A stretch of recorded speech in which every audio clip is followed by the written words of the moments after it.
Welcome to Caleb's Basketball Pod.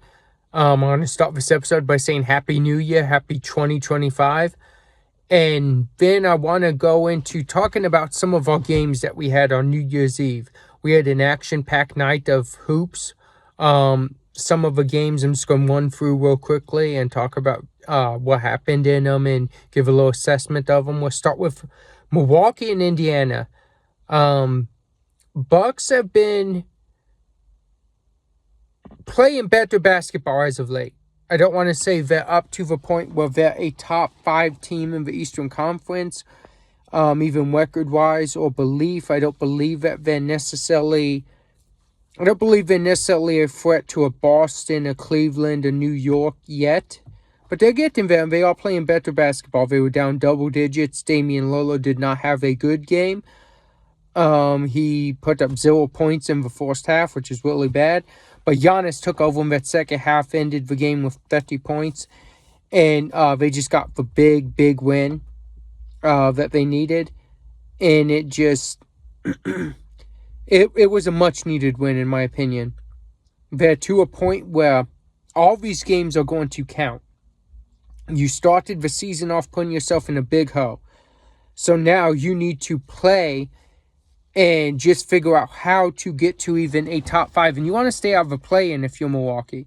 You have a shot where if you could still get up to maybe 3 or 4 in the East. And you have the shot to do that, but the better basketball start playing now, and you have to start beating some of these top-tier teams in the Eastern Conference. And right now, Milwaukee struggles to do that. So we'll see where they go with it, but I do like that the brand of basketball Milwaukee's playing has been a lot better in these last 15 games than they were in our first, 17. So I like the direction Milwaukee's going. And as for the Pacers, they're just up and down.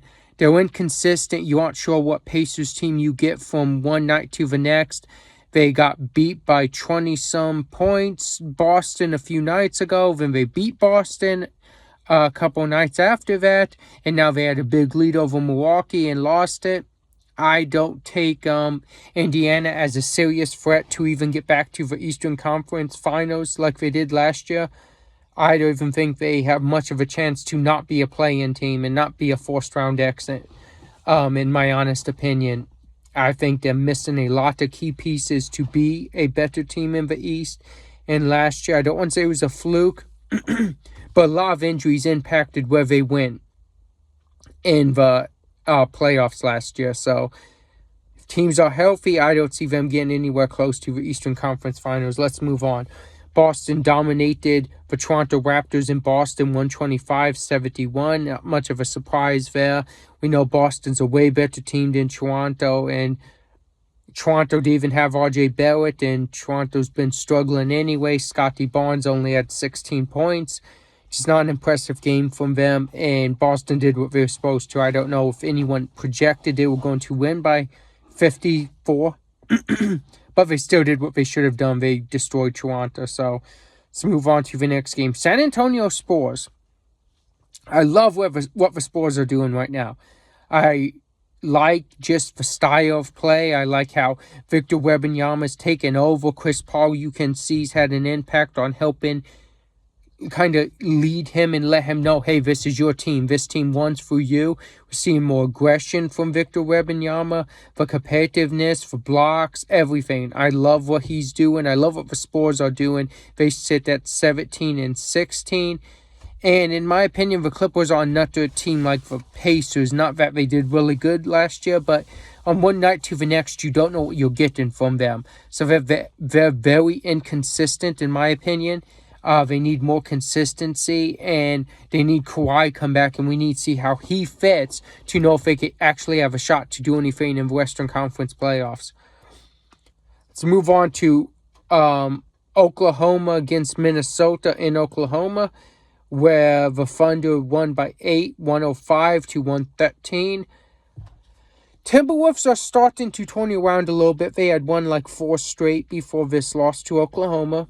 Anthony Edwards is really turning on as of late. We all know how good he is. But the fact is, for the Wolves, much like last year, their offense is just still inconsistent. It's not a great offense. Their defense is moving up. It's been number one in like the last 15 games. Very impressive.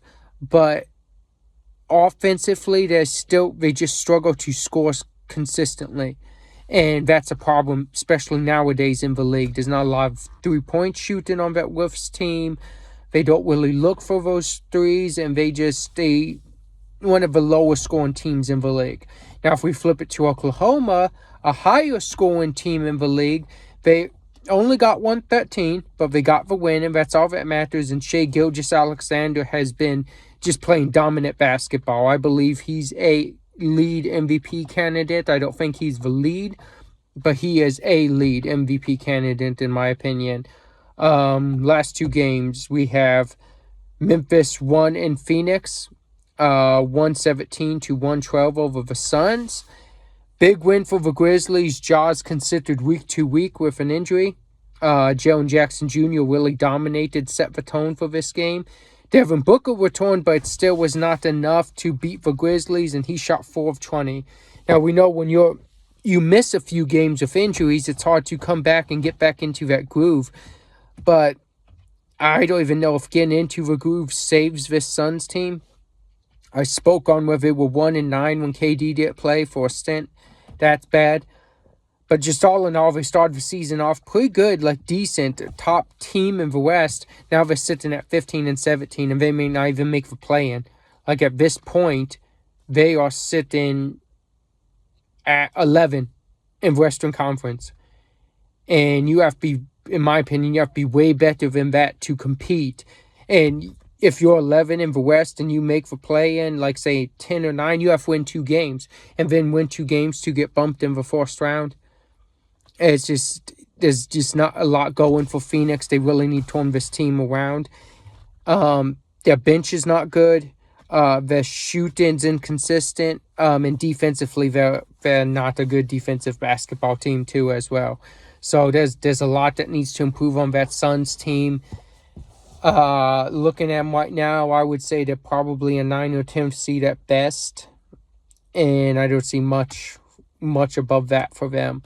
Last game of last night, we had the Cleveland Cavaliers win in LA over the Los Angeles Lakers, 122-110.